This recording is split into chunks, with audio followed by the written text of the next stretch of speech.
The first time যে কোনো রাষ্ট্রপ্রধানের সাথে দেশের মূল পলিটিক্যাল স্টেক হোল্ডার যারা তাদেরকে সবার সঙ্গে করা। আমরা ওনার এই ব্যতিক্রমী উদ্যোগকে স্বাগত জানিয়েছি জামাতের পক্ষ থেকে আগে থেকেই। আজকে আমরা সেটাকে আবার এটাকে স্বাগত জানাই এবং এটা 3টা প্রোগ্রামে গিয়ে ওনাদের সিদ্ধান্ত যে দেশের জন্য অনেক ইফেক্টিভ ছিল এটা আমি পার্সোনালি রিয়েলাইজ করছি। আমরা ইনভেস্টার্স ফোরামদের প্রোগ্রামে গিয়েছিলাম, তো সেখানে উনি যখন বললেন বাংলাদেশের কিছু ফিউচার প্ল্যান দিচ্ছিলেন, তাদের কেউ কেউ বলছিল যে এটা একটা কন্টিনিউটি দরকার হবে পলিসি। সাথে সাথে উনি বললেন যে আমরা যারা আউটগোয়িং রাষ্ট্রের পরিচালক যারা আছি আর যারা ইনকামিং আছে তারা সকলে আমরা এখানে আছি।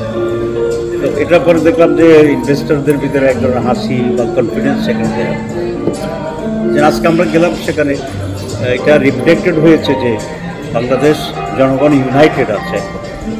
সকল মেজর রাজনৈতিক দলের নেতারা এখানে একসাথে আসছি, আমরা কথা বলছি, আমরা একসাথে ঘুরছি, মিটিংয়ে যাচ্ছি।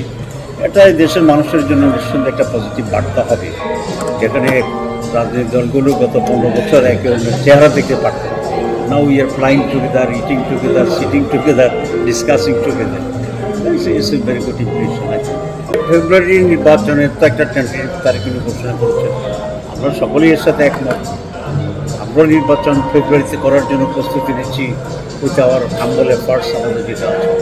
কিন্তু আমরা এটা বলেছি যে নির্বাচন ফেব্রুয়ারিতে করার ব্যাপারে তো কোনো আপত্তি নেই, কিন্তু তার আগে কিছু বিষয় আছে গুরুত্বপূর্ণ যেগুলোকে সলভ করা দরকার। যেমন জুলাই চার্টার যেটা, তো জুলাই চার্টার তো আমরা একমত হয়েছি কয়েক মাস ধরে কাজ করি, কিন্তু এটা যদি বাস্তবায়ন না হয় তাহলে একমত হওয়ার তো আর এখানে কোনো বেনিফিট নেই।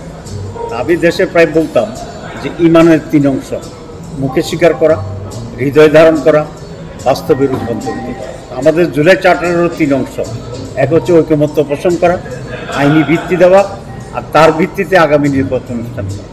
একটা হয়েছে, আমরা একমত হয়েছি, বাকি 2টা বাকি আছে। তো ইমানের বাকি অংশটা পূরণ হওয়ার কথা আমরা বলতেছি। তা বলছি এর সাথে দ্বিমত পোষণ করার কোনো কারণ আমরা দেখছি না, কিন্তু আমরা বলেছি বলতে ডিটেলস কথা বলেন ফেব্রুয়ারি ইলেকশন কমিটিটা বলছি, তো এর সাথে আমরা দ্বিমত পোষণ করি। কিন্তু আমরা যেটা বলছি যে নির্বাচনের জন্য 3টা বিষয় খুব গুরুত্বপূর্ণ। একটা হচ্ছে জুলাই চার্টারকে আইনি ভিত্তি দিয়ে তার ভিত্তিতে এটা করতে হবে, ঠিক আছে? আপনি ধরেন একটা ট্রেনের টিকিট কাটছেন চিটাং যাবেন, আপনার বাড়ি 10 মাইল দূরে। এখন এই 10 মাইল যাওয়ার জন্য আপনার এখানে ভেহিকেল দরকার। আমি যেটা বলি আমি ট্রেনের টিকিটে যাব, কিন্তু গাড়িটা তো আমার জন্য জোগাড় করতে হবে।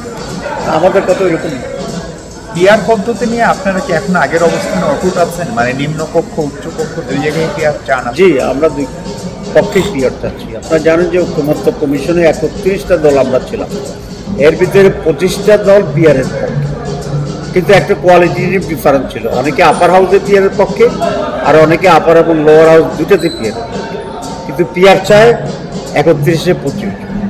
তো সেই জন্য আমরা পিআর চাচ্ছি।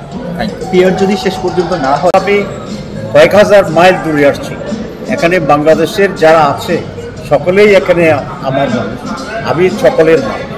তো সেই জন্যই এই সম্বর্ধনাটা কোনো একটা দলের ভিত্তিতে হচ্ছে না, আমাদের আমেরিকান যে সমস্ত লোকেরা আছে তাদের পক্ষ থেকেই এটা একটা গণসম্বর্ধনা। বিগত 16 বছর আওয়ামী লীগ জামাত ইসলামীকে একটা সন্ত্রাসী সংগঠন হিসেবে যুক্তরাষ্ট্রে উপস্থাপনের চেষ্টা করছিল, তো এবং বেশ কয়েকবার তাদেরকে স্টেট ডিপার্টমেন্টের যে স্টেটমেন্ট দেওয়া হয়েছিল সেখানে জামাত ইসলামের নামও এসেছে। ওকে, তো এই বিষয়ে আপনাদের আসলে তাদের অবস্থান কি চেঞ্জ হয়েছে? তাদের আওয়ামী লীগের না, এই স্টেট ডিপার্টমেন্ট না, স্টেট ডিপার্টমেন্ট তো আগেও আমাদেরকে সন্ত্রাসী বলে নাই, এখনও তারা বলছে না, আগেও আমাদের সাথে